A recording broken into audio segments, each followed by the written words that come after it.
Good morning all. So today I'm working on my van. I haven't worked on my van in ages. You've obviously read the title, so you know what's going down.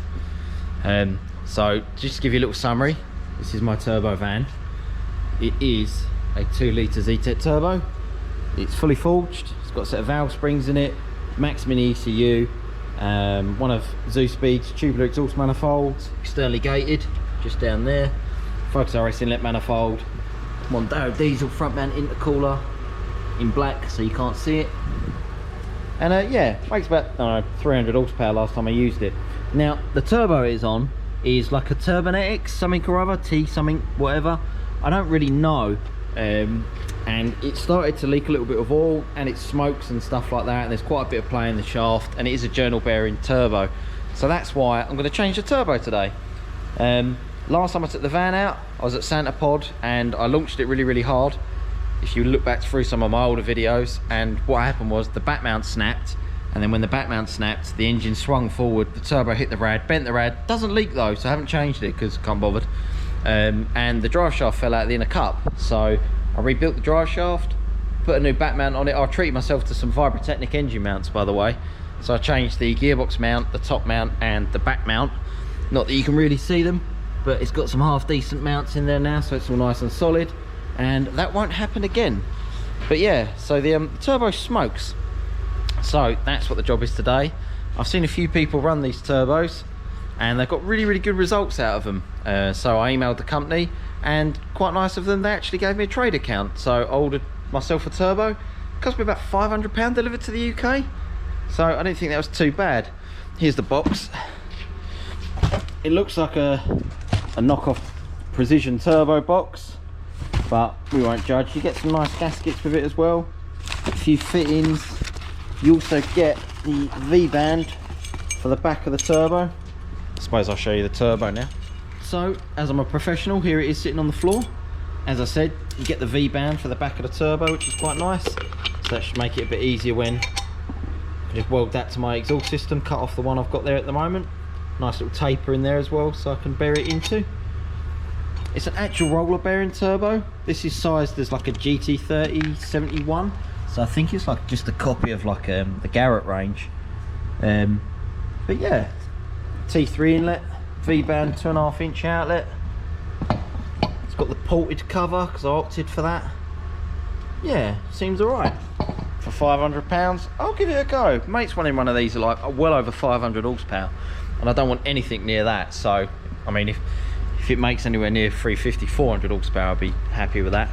So yeah, let's get it on. I'm gonna get the ramp on the gonna get the van on the ramp, and then rather than try and change the turbo in situ, I'm just gonna take the exhaust off, take the boost pipes off, undo the manifold, and then just try and drop the whole lot out the bottom, and then just swap it all on the bench, because I just think that's going to be the easiest way to go. It might treat it to an oil change as well, just for good measure. Right, let's crack on. Right, so I've been cracking on with the van. I'll just show you up here. I've loosened off the oil drain, I've not taken it off yet. Draining the engine oil. Got the exhaust off. There's not much of an exhaust because it just comes off the turbo, round here, box sits here, and it goes out the front of the bumper. So a nice short system. There's the dent in my rad. You can see it's a bit bowed, where obviously the exhaust box slammed into it when the back mount snapped. New Vibrotechnic back mount, so hopefully that won't happen again. I was hitting a few overboost cuts. Like I'd like brake the van up the road, and the ECU would like limit the power. And every time I check the fault codes, because Max ECU is really, you know, quite clever like that, it saves fault codes. And the fault code kept saying overboost, and I couldn't work out why. Just looked under here now and noticed the you know, I've got the wastegate plumbed in as simply as you can get it. Basically just boost pressure on the bottom of the diaphragm to open it up. Whoops, banjo's come loose. That will be why it was overboosting. So yeah, there you go. Always double check. Oh well, at least I found that. So yeah, I'm going to take the wastegate off, and then I'm going to loosen off all these bottom bolts, take this drain off, and hopefully I can just strip the rest of the manifold out from up the top. So yeah, let's crack on. There you go. Thank you. Ta-da! Go on, you put it in the oil, look.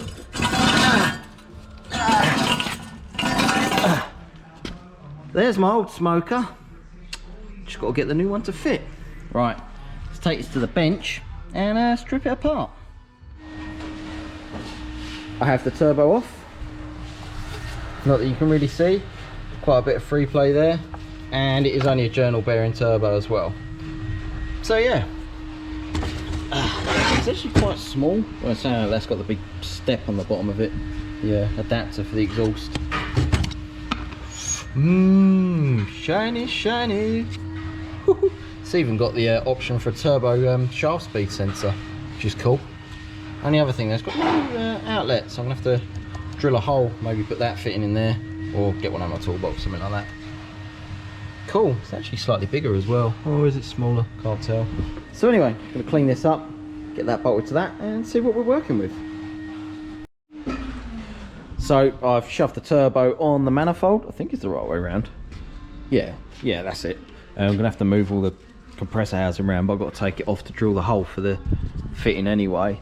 The oil drain, so come with a gasket for the oil drain fitting, as you can see. But if I hold that up to my old one, it's clearly never gonna fit. Doesn't show that very well on the camera, but yeah. But Jamie had a little rummage and he went, this come with my Evo turbo. I was like, oh yeah. Mate, absolutely spot on that was. So I can make an oil drain out of that. Might even leave the whole metal thing on and just bend that around and make a joiner. Sweet. Right, didn't quite have the right bolts for these, but I've just sent some 8.8s in. That will do. Right, let's crack on. Look at that. That's spot on, that. Fresh out of Wuhan. Right, so I'm going to drill a hole there to put a little vac take off. It will go through just to inside there in the compressor housing, so that'll be fine. There's a little blanking bolt there for a shaft speed sensor. Be nice to rig something like that up one day. That'd be awesome. Cool. I normally use like tiny little fittings, but I seem to have run out. So I've got these crap ones laying around what I don't really want to use. But I do have that, which is just about acceptable. So I'm going to screw that in there. Drill a hole. I'm not going to show you drilling a hole and tapping it out. You know what I'm doing. Right, let's crack on.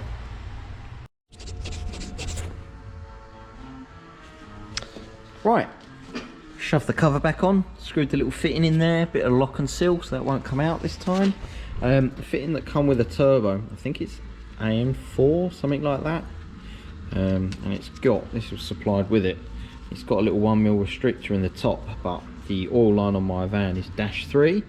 So, straight from Torx, I bought a -3 fitting with a 1mm restrictor, exactly the same. And as you can see, it's tapered at the bottom, same as inside the turbo, as it should be. And that will screw nicely in there. Nip that down, then I can throw the turbo back on the van. This turbo is meant to be water cooled. It's got a fit in either side, but I'm not going to bother. I've never water cooled a turbo in my life, even when they're meant to be, and I've never had any issues whatsoever. And precision turbos don't actually come with the option to water cool. Actually, they might come with the option, but the ones I've run never have. They're just pure oil cooled, and I've always found that's been absolutely fine for every manufacturer turbo anyway.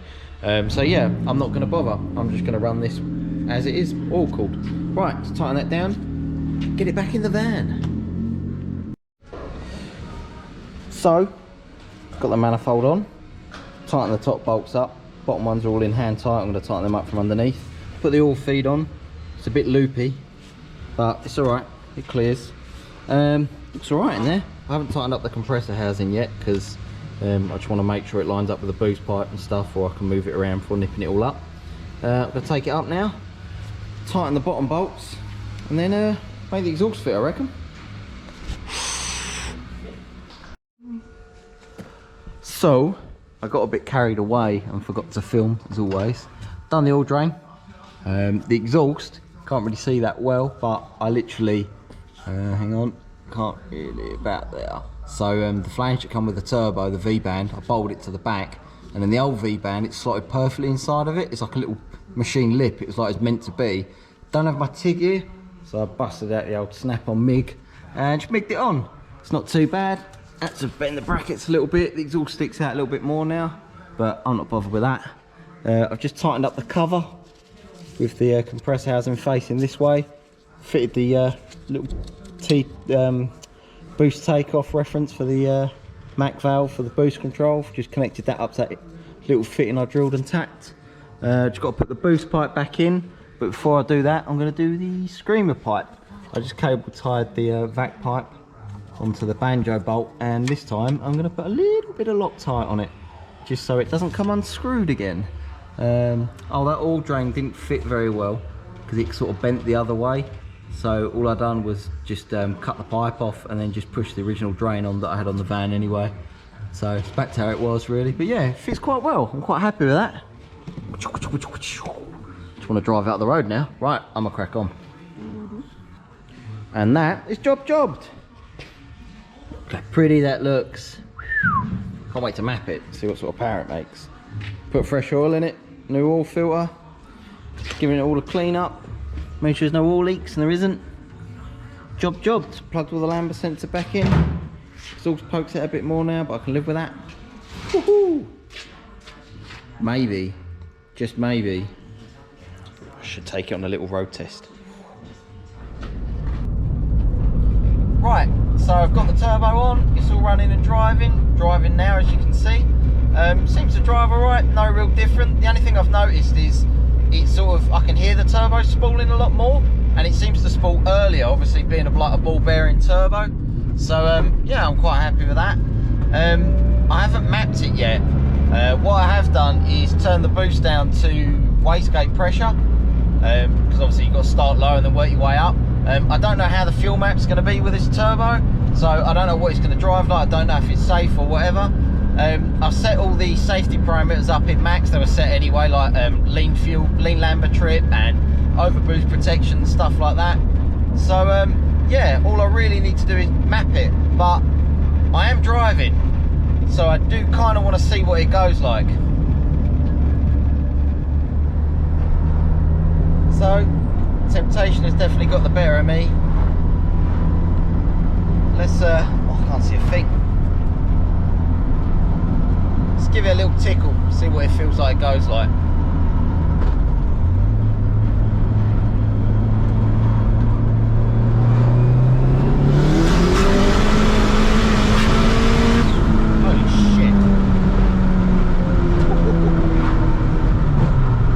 Okay, that's quick.